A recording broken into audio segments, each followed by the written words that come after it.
মধ্যপ্রাচ্য অস্থিরতায় নতুন শ্রমবাজার খুঁজছে সরকার উল্লেখ করে প্রবাসী কল্যাণ এবং বৈদেশিক কর্মসংস্থান ও শ্রম কর্মসংস্থান মন্ত্রী আরিফুল হক চৌধুরী বলেছেন, মালয়েশিয়া, জাপান, ইউরোপের বিভিন্ন দেশে প্রশিক্ষিত লোকবল প্রেরণের চেষ্টা অব্যাহত রয়েছে। দুপুরে সিলেটের কারিগরি শিক্ষার্থীদের মেধা অন্বেষণমূলক আয়োজন স্কিলস অ্যান্ড ইনোভেশন কম্পিটিশনের উদ্বোধন শেষে তিনি এসব কথা বলেন। বৈশ্বিক শ্রমবাজারে প্রতিযোগিতা বাড়ায় দক্ষ জনশক্তি গড়ে তোলাই এখন বড় চ্যালেঞ্জ। সরকার নানানভাবে প্রশিক্ষণের আয়োজন এবং পরিকল্পনা করছে।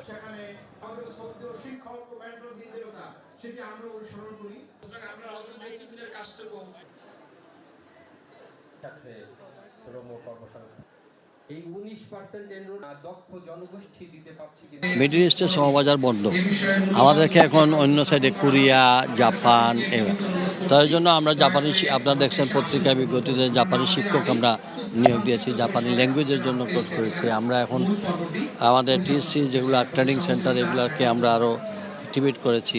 প্রত্যেকটি সেক্টরে, শুধু কলকারখানা না, শিক্ষা প্রতিষ্ঠান থেকে শুরু করে আমাদের বেসিক জিনিসগুলো নিয়ে উনি কাজ করতেছে।